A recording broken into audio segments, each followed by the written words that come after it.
Going to start training. It's about to start training. So good afternoon. Today we shall be very quick because it's about to rain. So we're here to give you the National Emergency Response Committee country update as at 23rd April 2020. This forms our 42nd day in terms of response, and this is our 37th briefing. Dear Kenyans, when we rolled out our strategy to contain the COVID-19 disease, we placed quarantine measures at the core of our plan. Our plan was informed by the World Health Organization guidelines and global best practices on the need to isolate suspected cases of exposure to the virus.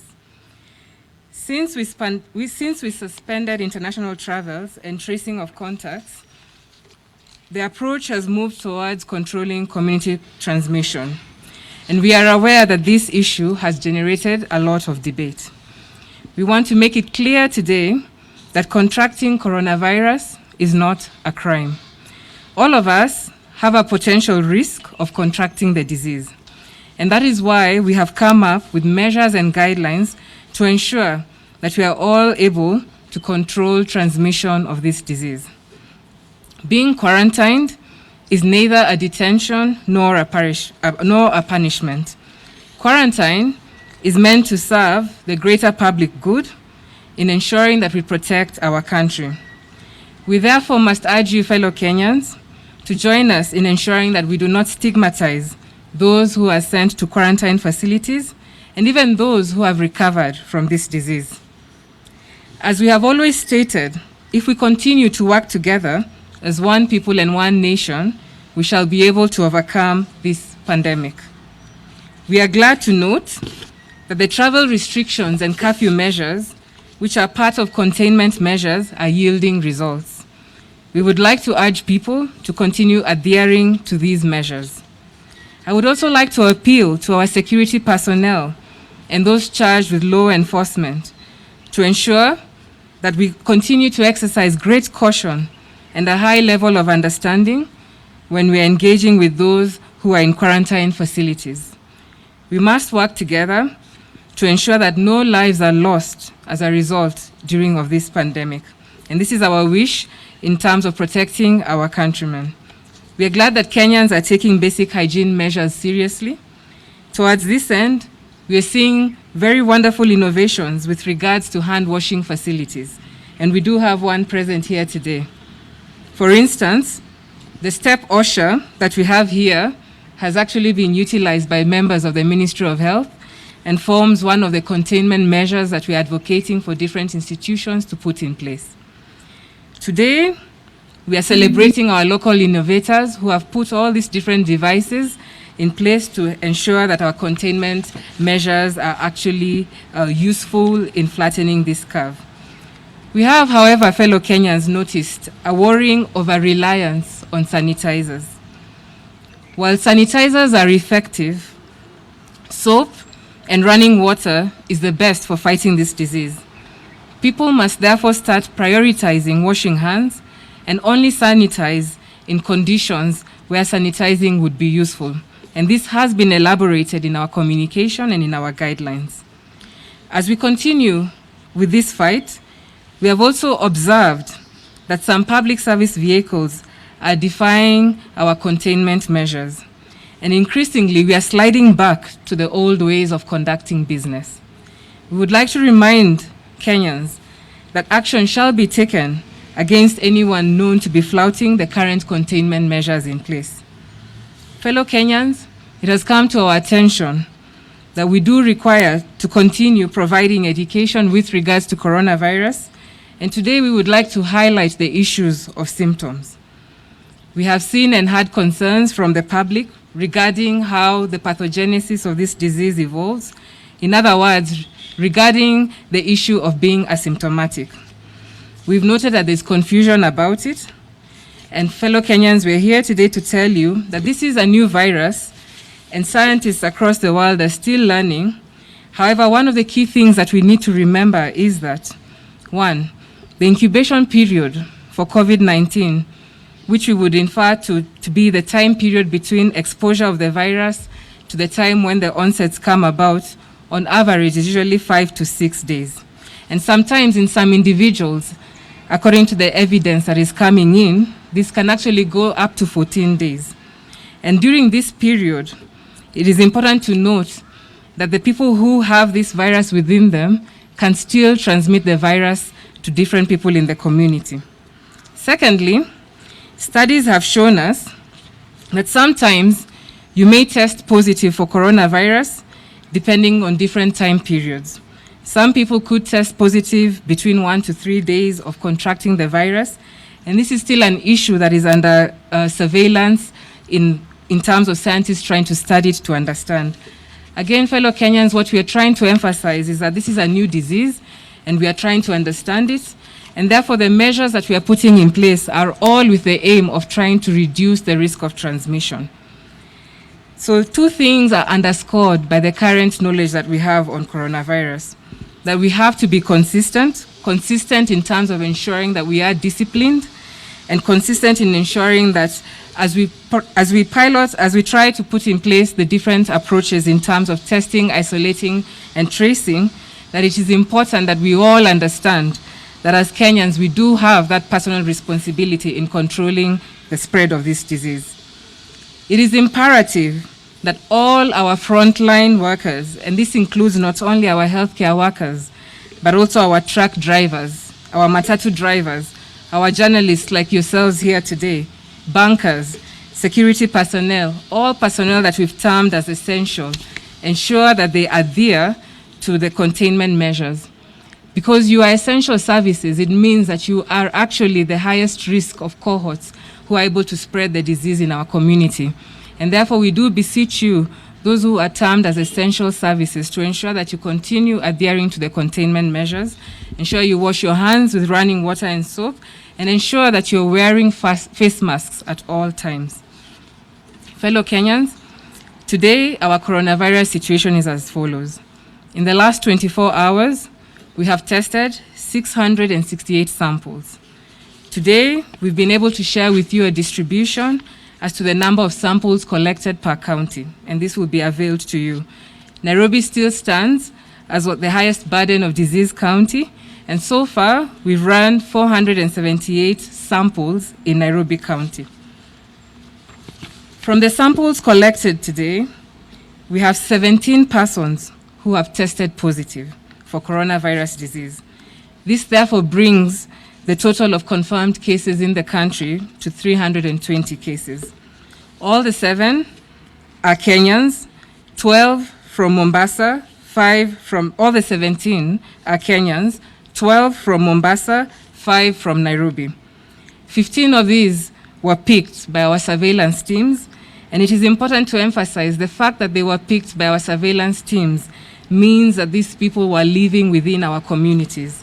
And fellow Kenyans, the evidence that is coming in from our testing shows us that indeed local transmission has been established, and therefore the measures that we keep on reiterating on need to be followed. 2 of these cases are from our mandatory quarantine centers. With regard to gender, 9 are males and 8 are females, and they are aged between 22 to 60 years of age. And on a positive note, we are glad to inform you that 6 patients have recovered and have been discharged, and therefore we now have 89 as the number of recoveries in the country. I thank you.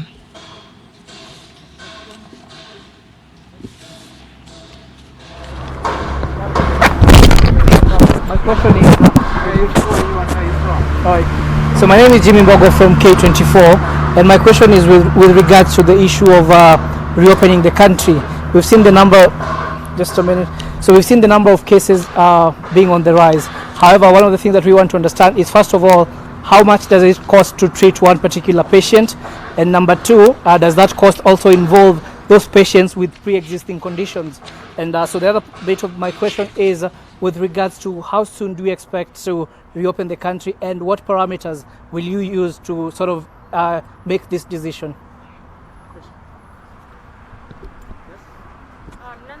From KBC, and some Kenyans have been talking about the cessation of movement, especially in the 5 counties, and they're asking about those people who might have the pre-existing medical conditions and hence may require to travel to Nairobi for their maybe monthly clinics. What is the procedure?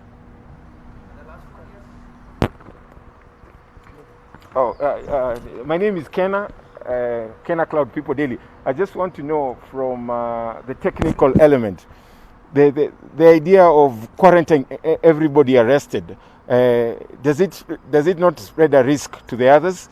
And also the element of cost, which my colleague has said. Thank you. Thank you all for your questions. Allow me to begin with the questions from K24 concerning the current containment measures and when we intend to either relax these measures or tighten these measures. So far, we do have a team that is reviewing the impact of the current measures that have been in place.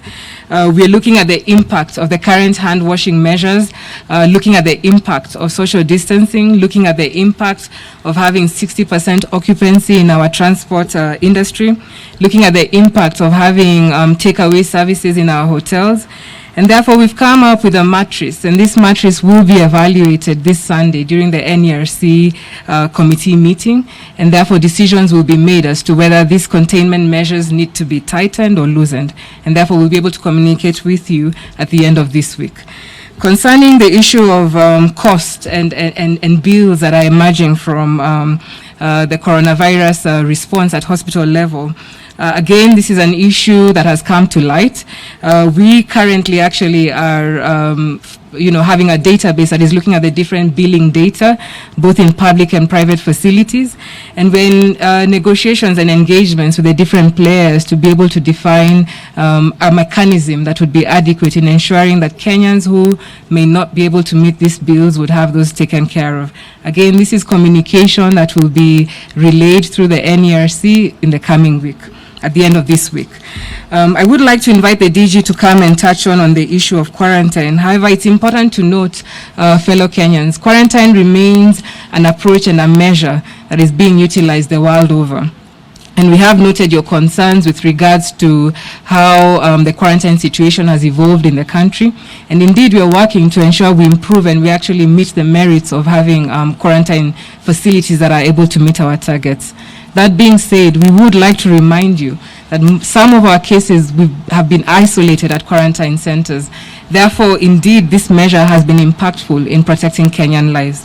DG can come in and expound further on further quarantine measures. Kindly just do.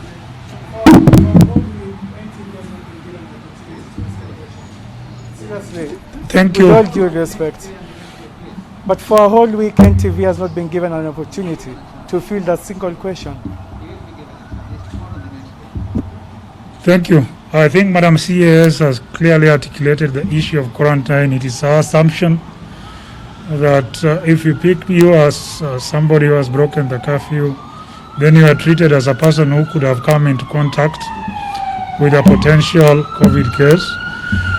But what you have done is not to try and criminalize the quarantine process. One, we have tried to improve the conditions in the quarantine facilities. And now with availability of the test kits, as soon as you arrive within the quarantine facility, is to fast track the process of testing you. For those who test negative, of course, they are quickly released and are advised to continue self-quarantine at home. Those who test positive, of course, come into the isolation center for management. Thank you. Yes. There are some of those who escaped from the quarantine centers. I know you are not law enforcers, but these ones have been detained, or rather they have been confiscated. One in Kericho, another one in Bungoma. I know you are not law enforcers manning roadblocks, but is this a worry to you, a concern to the Ministry of Education that perhaps the borders we have that are supposed to effect the cessation of movement are so porous that we have those who escaped quarantine even go past Nairobi metropolitan area? That is the first one. The second one, we have complaints from the quarantine centers that they're just being placed there. There are no masks, there are no sanitizers. How is this going to be contained? Because if this is not acted upon, then those quarantine centers maybe become very high risk, and they may become a product of contamination? Thank you. I've clearly stated in my earlier statement that we have tried to improve the quarantine facilities in terms of the hygiene measures that were taken into place.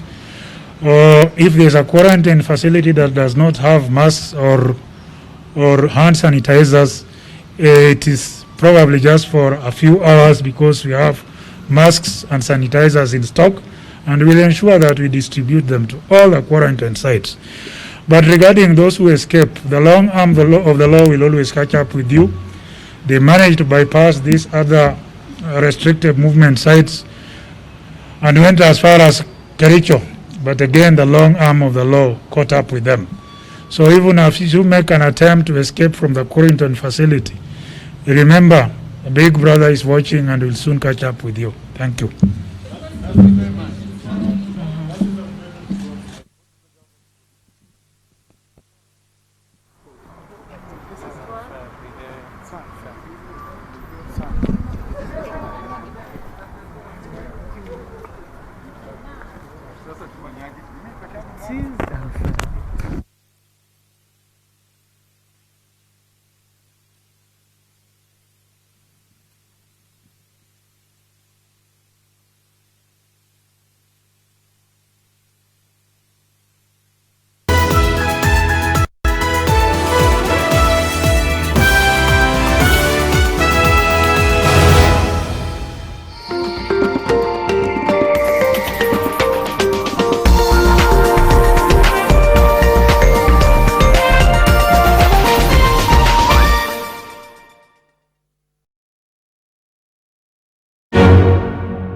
You didn't structure the story well. Your story, unfortunately, did not make it to the finals. The start wasn't very, very good. I mean, you just jumped right into it. It's not a bad story, Dennis.